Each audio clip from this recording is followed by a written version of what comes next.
All right, Foreplay Emergency Podcast. Wow. I don't know that I have many days in my life that I can remember where every single group text that I'm on pops off at the exact same time. I especially cannot remember a single time where all of those group texts pop off because of golf.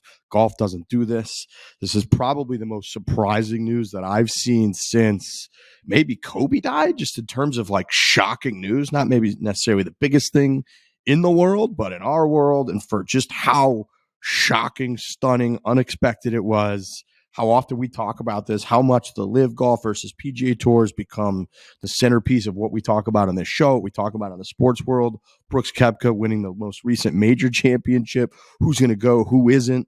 Rory, Monahan, Norman, Tiger Woods taking a stance, all that over the last year and a half. And then bang, out of the fucking clouds, CNBC of all people tweets out today, breaking, all caps, PGA Tour agrees to merge with Saudi-backed rival Live Golf. Nobody had it in the golf world. CNBC clearly had it. NBC is an enormous partner of the PGA Tour, so I imagine that's the connection there.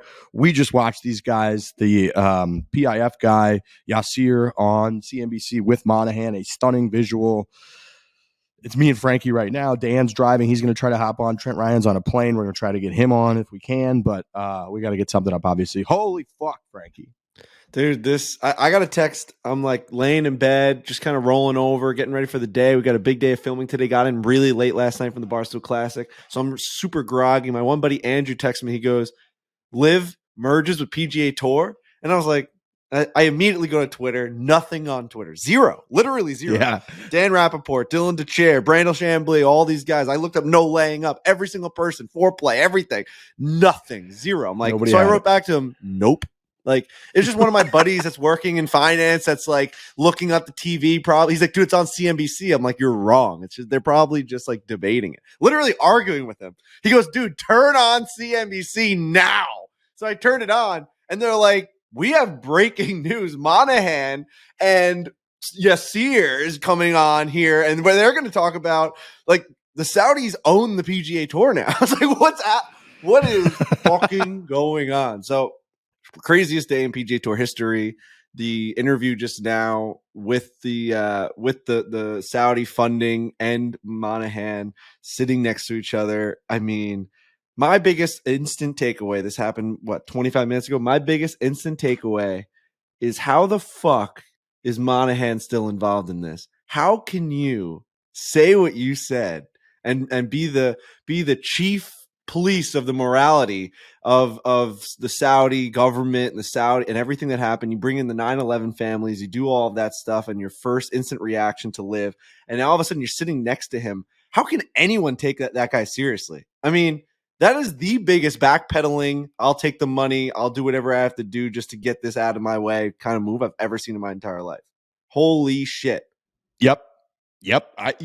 So the Monahan situation, and I think that if you go back, everyone has sort of believed that at some juncture, the two of these leagues will come together. It's unsustainable for them to just be at odds with each other forever, for half of the golfers at the top of the game to be playing in one league and half in the other. And maybe it's not that skewed, but if you look at Brooks, and he's probably the most dominant major player of the last 5-6 years, he's there. Cam Smith won the Open 3 majors ago. He's there. DJ's at the top of the game of golf. He's there. There's a lot of big names on both sides. They couldn't just forever sustain being at odds with one another, having this tension, having court battles against one another. So we all kind of thought, yeah, eventually down the road. And the main sort of the prevailing theory is that once Monahan and once Greg Norman are out, or once one of them are out, they could come together. It's very personal between the two of them. Greg Norman has had a gripe with the PGA Tour for like 30 fucking years. He's been wreaking havoc. He's unliked in a lot of circles over there because of that. Now he was able to get this enormous backing and be the kind of the wedge figure that he's been. And Monahan has obviously been trying to protect the tour, but also has a personal thing against Norman because of that. And so the two of them could just never come together. There's no way. Bang, out of the fucking clouds. You've got Yasir up there. You got Jay up there sitting with CNBC. They asked him, the interview was surreal. It was surreal listening to two of these guys next to each other. And shout out to the interview. I was trying to get my CNBC open. I didn't have it on this app. I was trying to fire it up. People were tweeting about what's going on, so it was hectic over here. But the interviewer asked him a couple questions that were phenomenal. He asked Monahan directly. He said, how are you prepared to react to the reactions from your players and supporters of the PGA Tour that didn't know about this and are now going to find out? Are you worried about that, concerned about that, whatever? And Monahan's answer was essentially to ignore it and to say, we're not really worried about the reaction right now. We're worried about the reaction over the next 10 years and how great this is going to be for golf. And that answer was also directly to the question of, how prepared are you to react to people having a very negative response to what looks like the Saudis are going to have a controlling financial and economic stake in golf going forward, golf globally. And he did not refute that. He did not deny that. And if you read the PGA Tour statement, you read the way that this is all about to come about. It's going to be a for-profit organization now or company, that the Saudis are going to be in charge financially of the world of golf. DP World Tour, PGA Tour, Live Golf, all under one umbrella. That's just what's happening, and they haven't finalized. That was another interesting part where, the fact that they announced this yet it hasn't been finalized. Like they asked the Yasir, like, okay, when can we expect like all the details to be finalized, confirmed, released? They said, in the next few weeks, we're planning to have that. So, like, the fact that they chose to announce all of this without having all of that officially signed, delivered, there's got to be some reason that it was. I imagine Monahan's got to be making some serious cake to be, doing this in this situation. But holy shit, wild day. And man, we haven't heard from anybody yet. We haven't heard from the Rorys, from Tigers, from these folks. I have no idea how they're going to respond, but when you've been up there and been the guys that have been against this, been staking the tour, and then your leader, Jay Monahan, is up there with the other guys saying, yep, we're coming together, and, they're essentially going to financially be running the show. That's a weird spot to be in. It's just, I don't even know how to process it. Everyone's tweeting out the video of when Monahan was talking to Nance. Dave just tweeted out, he goes, this is actually unbelievable. I want to just play it because I want to remind myself exactly what he said. Hold on. Let me see. Let me get to it. I want to play this, and then we're going to remember that now this is all just squash. Story that was first reported in the New York Post yesterday by Brian Wacker about a 9/11 coalition of families and survivors of the 2001 terrorist attacks. 9/11 Families United sent a letter to the representatives of Phil, Dustin, Bryson, Reed, and others, quote, expressing their outrage towards the golfers for participating in the new league and accusing them of sports washing and betraying the United States, end quote. That's gotten a lot of steam over the last 24 hours. That story first reported again in the New York Post. How much did you talk to your players about the possible ramifications if they sign on with the new league? Well, I talked to players. I've talked at a player meeting, and I've talked to a number of players individually for a long period of time. And I think you'd have to be living under a rock to not know that there are significant implications. And as it relates to the families of 9/11, I have two families that are close to me that lost loved ones. And so my heart goes out to them. And I would ask, any player that has left or any player that would ever consider leaving, have you ever had to apologize for being a member of the PGA Tour? Yeah, I mean, now you're just, does Monahan have to apologize to every single person on the PGA Tour or anybody else that he's going to be associated with? He's just done that for his league, right? If that's how he felt about individual players leaving his league and going to Live and being like, at the end of the day, if you go play there, have you ever had to apologize to people for the backing and the money and what you stand for? And now you've just done that for the league forever. If that's how you truly felt 2 years ago, you've done that for your league. You're the commissioner. Yep. Yeah. That's fucking wild, dude. It's been like 14 months. How many months ago was that? This is insane. So it really, you really have to ask then questions like why, how did it get to this point? Is it court cases? Like, is the PGA Tour not confident? Are they going to lose? They're going to win these court cases? They're going to lose the court cases, and in which case they lose those court cases, they're going to be in a horrific spot with no leverage. Guys will be able to come back, play whenever they want without them merging and benefiting from it. So was he between a rock and a hard place and just had to bite the bullet? Did he finally make just a bold move, right? He hasn't made any bold moves yet. Like, he just hasn't throughout the entire time. He hasn't done anything particularly bold. He has just basically done what people would expect him to do. He's tried to toe the line for the PGA Tour, yada, yada, yada, all the BS, said all the talking points. He tried to leverage the moral high ground. And then now he was just in a spot where he said, fuck it, I'm going to do something bold. I'm going to buy. Who the fuck knows? I imagine these questions will come out. There's Trent Ryan, who's at the airport. Hey, Trent. Hey, guys. How we doing? We're doing great. How are you? Good. I actually just want to join for 2 seconds. I'm at the Milwaukee airport. I'm about to jump on this plane. I apologize for the audio. I'm pulling a lurch. The audio, Alex Bush, I'm sorry. I just want to say one thing. Always take the money. I was wrong. I had said things before where, I don't want all these guys to go. I don't want them to go to live. I was wrong. You should always take the money. The guys who did not take the money, they're in a bad spot now. They didn't get any of the money, and those guys are coming back to the PGA Tour. So, like I said, I was wrong. Always take the money, and I'm going to hop on this plane, and I just got to hop out of here, but I wanted to hop on and quickly give my thoughts on it. Yeah, I mean, the whole situation was so fluid that everyone was wrong in some aspects. Some people were super hard on one side or the other. I get that. But so many things happened where it's like, in our situation, and there goes Trent, in our situation alone, like, we talked to guys like Billy Horschel and all these guys on the PGA Tour that were like, we don't actually hate these guys personally for what they did for their families. We had guys from Live on our show, right? Like, we are saying, like, we didn't hate these guys personally when you had these decisions to make financially for your family. It made sense. Some of these guys that were lower tier on PGA Tour, it made complete sense. It was the whole morality issue of it. And like, sometimes you got swept up in the fact that, like, yeah, these guys did do 9/11. Like, these guys are bad guys. They're fucking bad mamma jammas. What they did to Khashoggi and all these things, like, they don't let they despise gay people. They don't let women do anything in Saudi Arabia. It's fucking crazy. And like, all of a sudden, we have to just like accept the fact that they're going to be funding this golf tour that all of our best players are going to. It was a wild time, but individually, like the Phil Mickelsons, the Dustin Johnsons, and whatever, you always understood that they had something else going behind their decision. They genuinely felt like it was the right decision for them. You saw it on the Netflix series with Dustin Johnson being like, if you got offered 10 times more money to do your same job, would you take it? And if you say no, you're a moron. Like, those guys just use like their brains and were like, I'm just going to make more money and I think it's going to work out. And at the end of the day, it just fucking worked out. Well, I've been flip-flopping on all sides of this. At the end of the day, like, they just won. Like, those guys just won. Phil Mickelson, what he's done for the game of golf is actually fucking insane.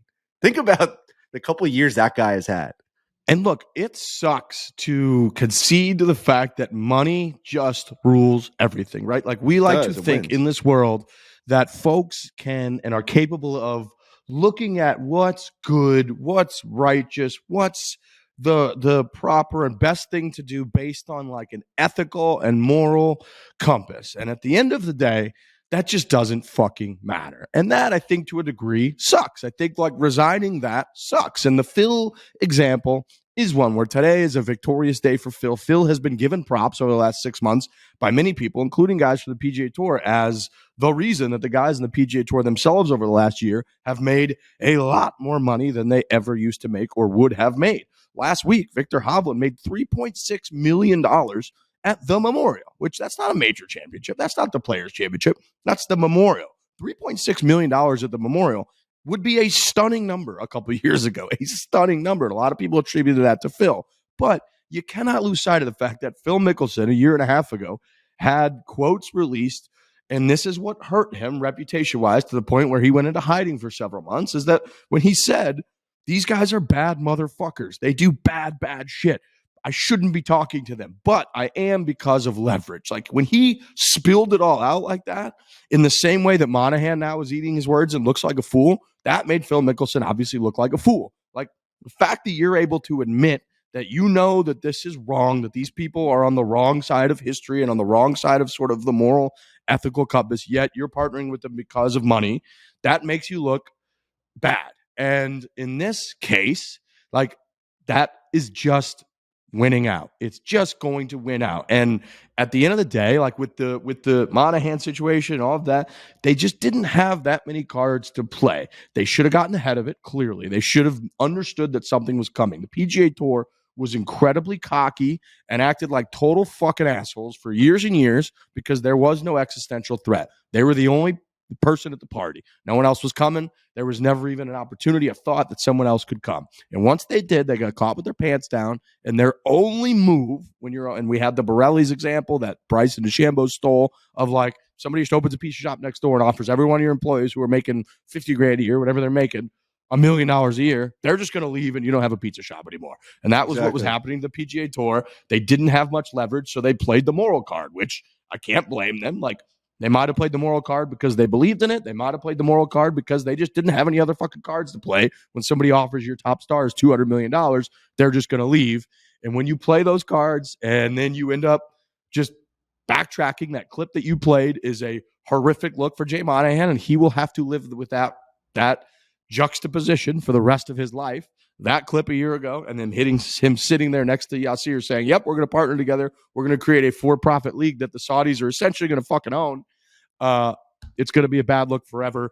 It's such a big story too, because it just doesn't happen. This doesn't happen in our lifetime in the NFL, NBA, NHL, MLB. Doesn't even happen in like in soccer leagues. It's like, this just doesn't happen. And this happened in golf, in our sport that we cover. It's clearly like golf since the pandemic has taken off in terms of participation. Golf now with this type of investment, the Saudis are not idiots with their money. If they're investing this type of money, clearly we believe that it was a lot of the sport washing reason. I still believe that, but them continuing to double down, them now having this massive of a day where they're going to financially partner with and the PGA Tour, DP World Tour, and be kind of the main, kid on the block. Like, that's a big investment in the future of golf. And there's going to be an enormous amount of money in the world of golf. And boy, oh boy, do we just have a future now that it's not slowing down, man. The future and the intrigue of golf and the leagues and the players is only getting fucking spicier, and we're halfway through the major season.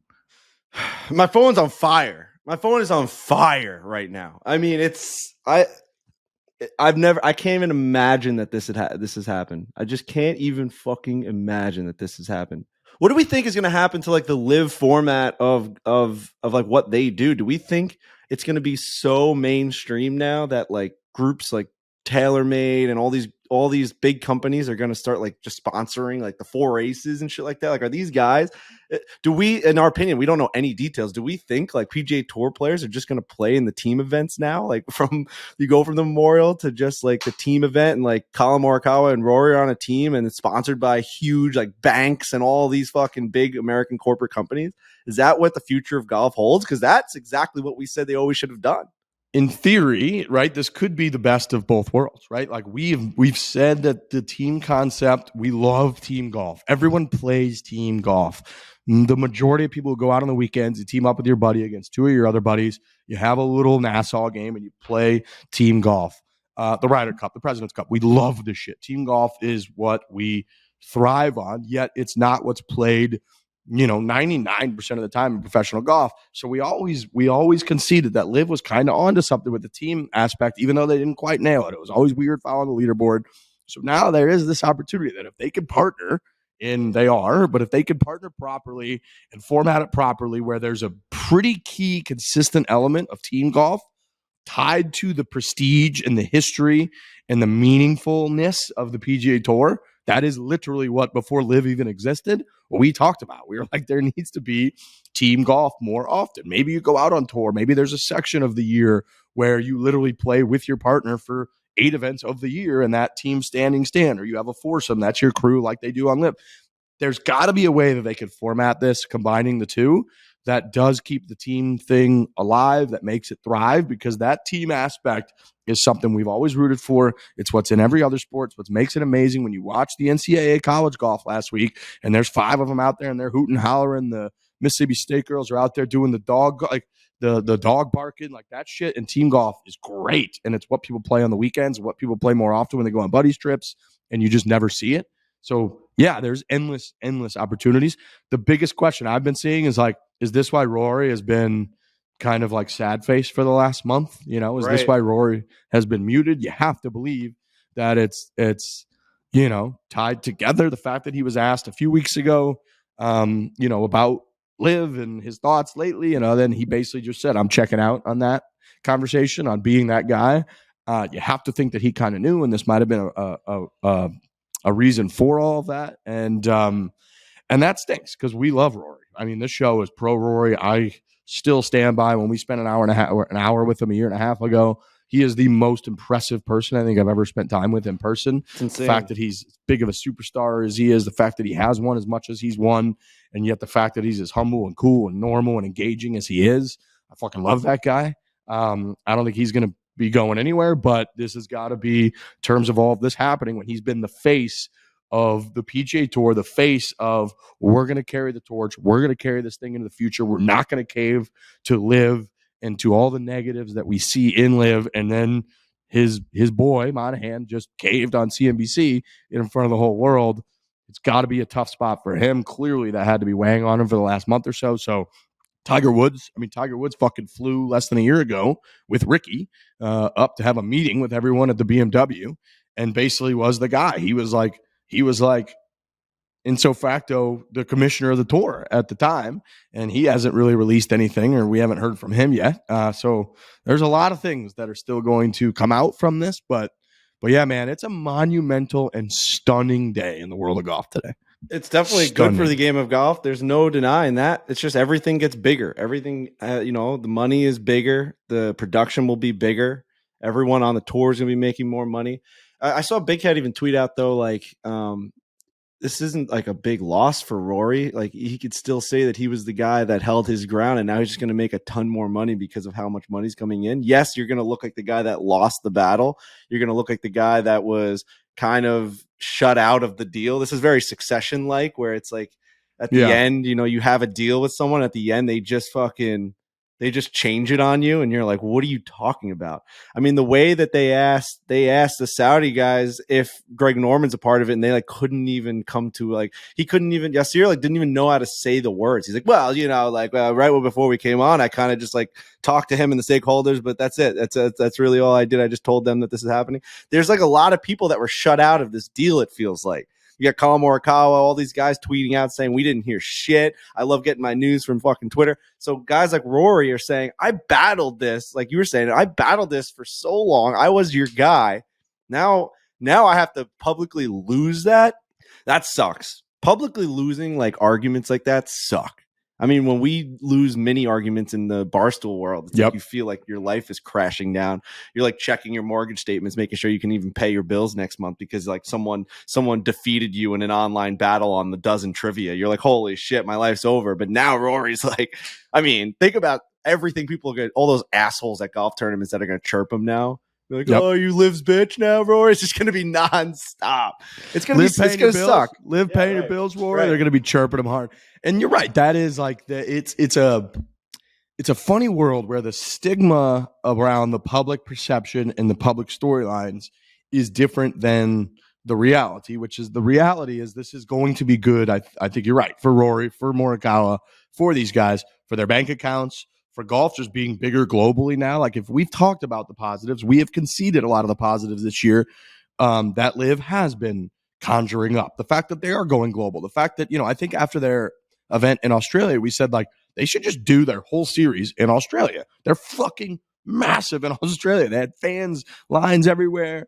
The hype was crazy. They had a party hole. Like, now if you could combine that global impact that they've been able to have in a very quick period of time, with what's already good on the PGA Tour, with the team aspect, and someone who's smart and getting paid a lot of money, and they all come together, can sort of format all this properly, this could be a mega boost for golf globally, for professional golf globally, because we have spoken a million times about how golf week in and week out on the professional level is not overly riveting. It just isn't. The majors are awesome. The Players' Championship, awesome. Phoenix Open, awesome. The Memorial, if you get a playoff or if you get the certain leaderboard, the RBC Canadian last year, Roy versus JT, awesome. We had a playoff last year, I think it was, where it was like Zalatoris versus Straka, I think, and it was like, that was awesome. So occasionally you do get a great average week result, but a lot of week in and week out, it's not the most riveting thing in the world. So if you can inject live and this money and the global reach that they are hoping to achieve, like it would be, and it most likely will be, insanely good for these guys. But right now, right, the public perception that you just lost, that like everything you said was just wrong, you got defeated, that Phil and Brooks Koepka get to take victory laps online, which Phil already tweeted out, awesome day today with a smiley face. Brooks Koepka just tweeted out wellness check on Brandel today. Colin Morikawa tweeted out, like you said, I love finding out news on Twitter, and then followed up with, and you think yesterday was the longest day in golf. So clearly, like, everyone is weighing in. And yeah, when you were the face, Rory, of the PGA Tour standing their ground and then the PGA Tour caves, that is inevitably going to lead to the same assholes that are just haters online are going to hate on you online. They're going to chirp you at tournaments. They're going to heckle you a little bit. And that just sucks. That's like unnecessary for a great dude who really, I think, did what he thought was the right thing. And like, is going to now be in a position where he's just getting chirped pretty hard on the storyline is that he was on the losing side. Even if he's winning and going to make $100 million or whatever, he's just going to have to deal with that shit for a while, and that fucking sucks. Yeah. Yeah. There's so much unknown right now. We have to hear from Tiger. You have to hear from Rory. You got to hear from Greg Norman. I mean, they're going to take victory laps if Greg Norman's even involved in this. We don't know what the landscape of golf looks like right now. It is so raw. It's so new. It's on CNBC. I mean, has Brandel spoken yet? I mean, Brandel is a friend of the program. You've obviously had him on the show. He's given us more than enough time of his own time to come on this show. He did a sit down with you. He's been great to us, but he fucking suffered one huge loss today. That is, I mean, he's the punching bag. Brooks Koepka wrote, what did he write? I mean, Brooks had a fucking wellness check on Brandel today. Wellness check on Brandel. It's just, yeah, if you go so hard on one side, you're gonna fucking either win or you're gonna lose, and there's winners and there's losers in this thing. We don't know for sure who are the fully are the winners. We don't know anything yet. It's the most unprecedented type of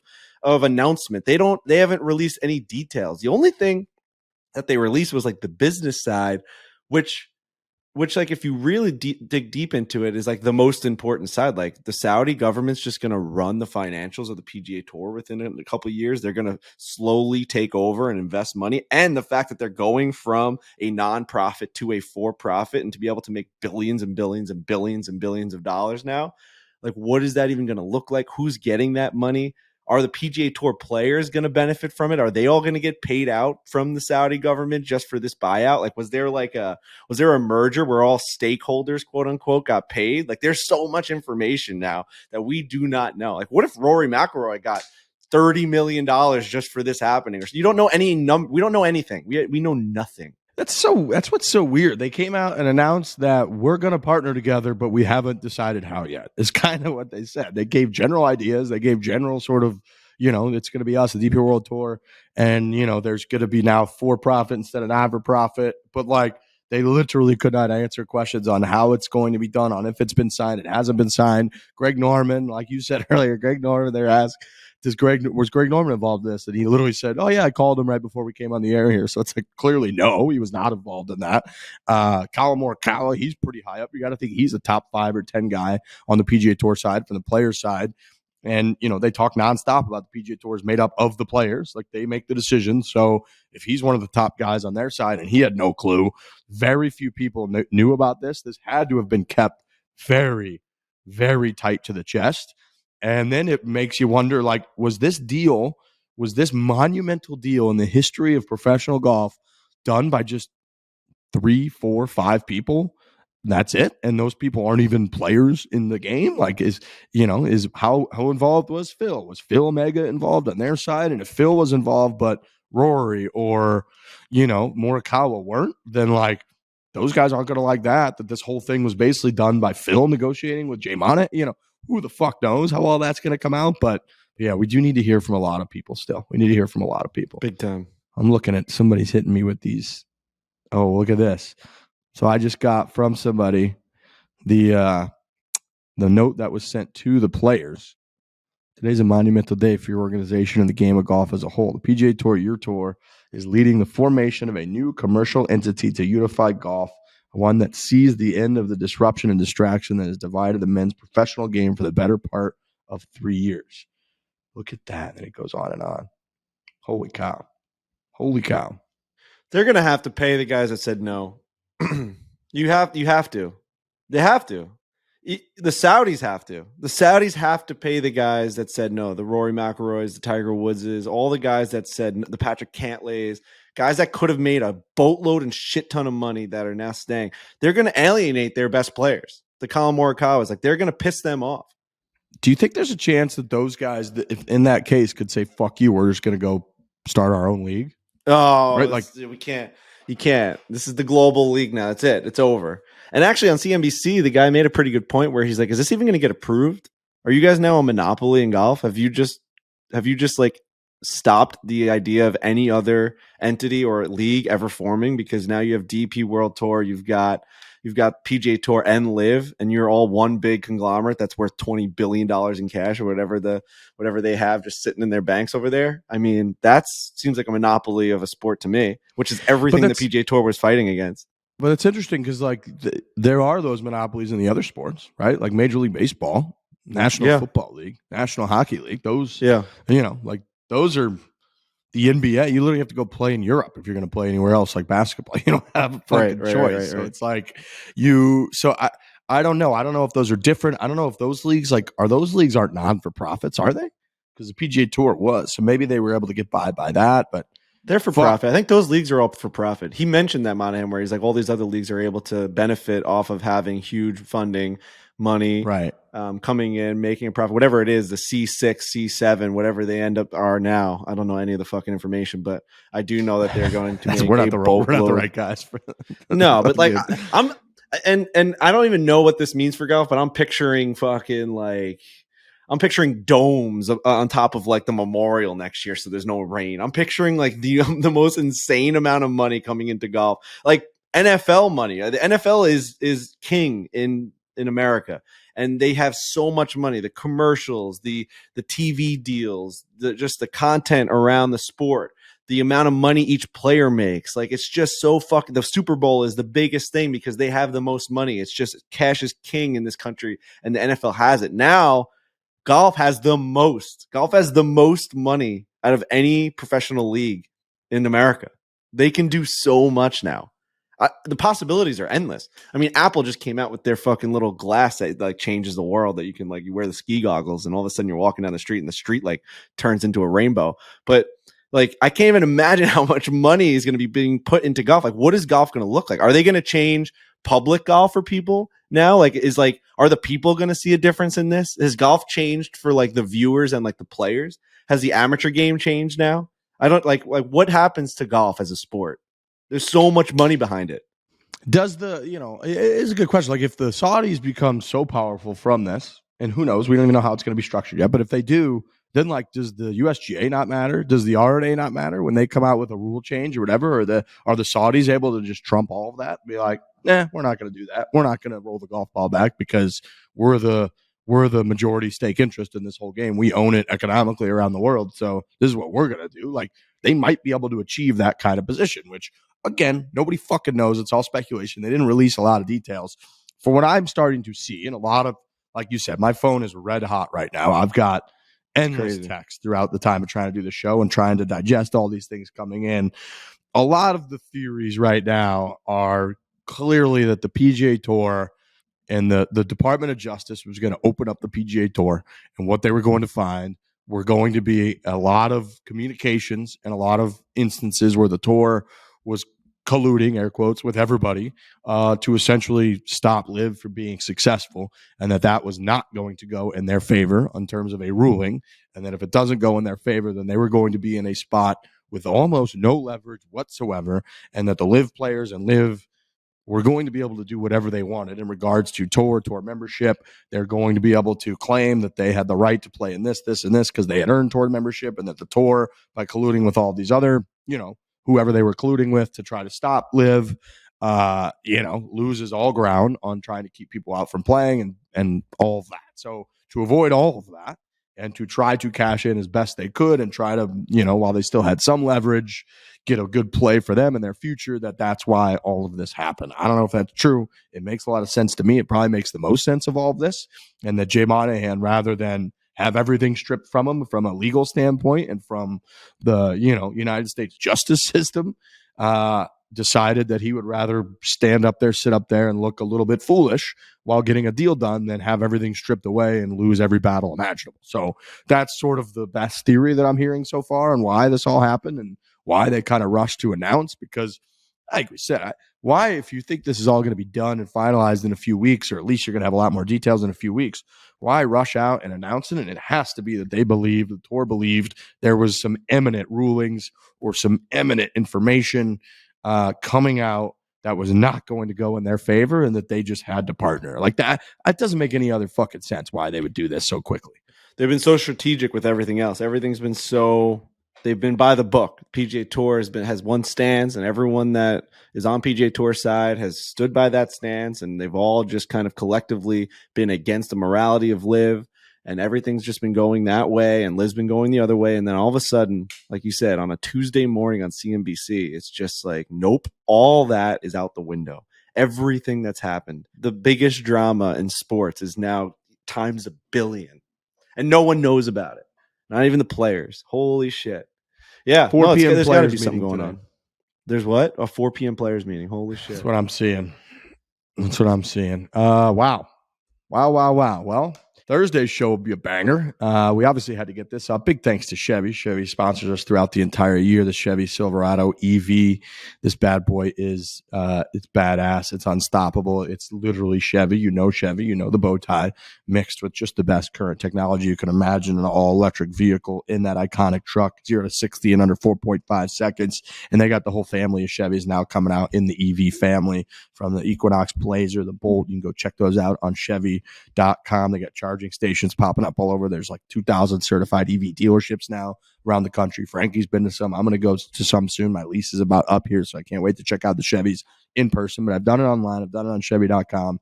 I've played with all the interior, the exterior, the different colors, the different gadgets, the infotainment system, which I believe is 17 inches diagonal in this Silverado EV, which is amazing.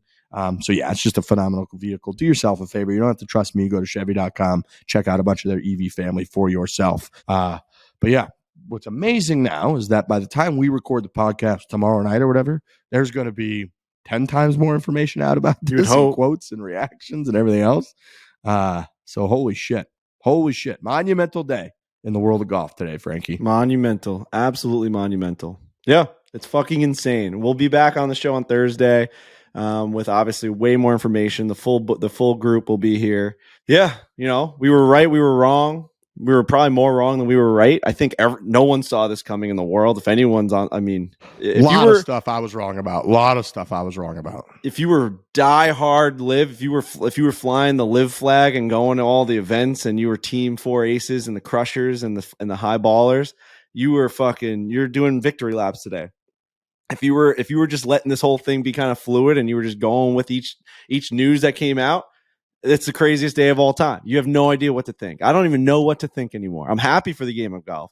I'm mad at Monahan for being allowed to be up there on CNBC. I would have rather this whole thing happen and him just not be involved. I hate seeing how it's so hypocritical. It's so hypocritical. And that's how I'll end it, is I can't get beyond the hypocrisy of it. I'm very happy that it's happening. I'm so mad that the people that are involved in it are so hypocritical. It's insane. We said the hypocrisy of the whole thing was crazy from the beginning. They hated the Saudi league, but they also sent the LPGA would send all their LPGA players to the Saudi funded league, and they would just play in a tournament over there that literally said the Saudi investment fund on the fucking bottom of their score bug for the LPGA. Players play in a Saudi event. They were always happy to take money from companies that were on the board of the Saudi fund. So it was always just so hypocritical. People that worked for the PGA Tour literally worked hand in hand with the Saudi fund. And now they're saying you can't go there or else you hate the families of 9/11. And now all of a sudden, all this happens for years. And then right on a random fucking Tuesday, he's up there with the guy. They're sitting next to each other in some studio in New York City. It looks like a week ago. It looks like they pre-recorded that, because the way that they were talking on the panel, they were like, we're starting to edit it up. We talked to them earlier in the day or the week, whatever it was. He's just sitting there with him being like, yep, this is the best thing for golf. No, you don't get to say that. You don't get to say that, Monahan. Someone else might be able to. I don't know. It's fucking crazy, man. It's fucking crazy. This is crazy. I say crazy a lot on this show. This is the craziest. Yeah, this is one of the craziest things that's ever happened in our 7 years of doing this show. This paragraphs I'm reading from the PGA Tour statement really quickly. Under the terms of the agreement, the board of directors of the new entity will oversee and direct all the new entity's golf-related commercial operations, businesses, and investments. The new entity will work to ensure a cohesive schedule of events that will be exciting for fans, sponsors, and all stakeholders. PIF will initially be the exclusive investor in the new entity alongside the PGA Tour, Live Golf, and the DP World Tour. So in terms of who's going to have ruling and who's going to have say, right now it sounds like the PGA Tour is going to have, in terms of the conditions and the golf side of things, will have the say. But when they put in there that the board of investors will have the say going forward, whoever ends up on that board of investors, you could bet you, if you've looked at any business in the history of the world, that comes from who the investors are, who has the money. And when it says that PIF will be the exclusive, initially for now, exclusive investor and will make a capital investment, you don't make all those investments and then not end up with the board seats to get whatever fucking ruling that you want. So it might not happen initially, might not happen instantly, but you could bet your ass with those terms right now that the PGA Tour released in their own statement on their Twitter account, on their website, that they wrote that the PIF will initially be the exclusive investor in the new entity, and that under the terms of the agreement, the board of directors of the new entity will oversee and direct all the new entity's golf-related commercial operations. That clearly means that the PIF is going to get their way and get control of this whole fucking thing, because you don't make all those capital investments. You don't become the sole biggest investor in the whole operation and then not end up with pretty goddamn good control of that board of investors. So, our board of directors. So that's kind of what we got to look forward to. Again, I imagine by the time Thursday's show comes out, we'll have a shit ton more to talk about, reactions from guys. Rory's playing the RBC Canadian Open this week, so I'm sure he's going to have to do a press conference. The media can literally just run up and ask him questions right now. So yeah, the whole thing's wild. The whole thing is fluid, as we've said, and we'll have a lot more to talk about on Thursday's show. So big thanks to Chevy.com. Big thanks to everybody for listening, and we'll be back on Thursday. Hit it hard. Hit it hard.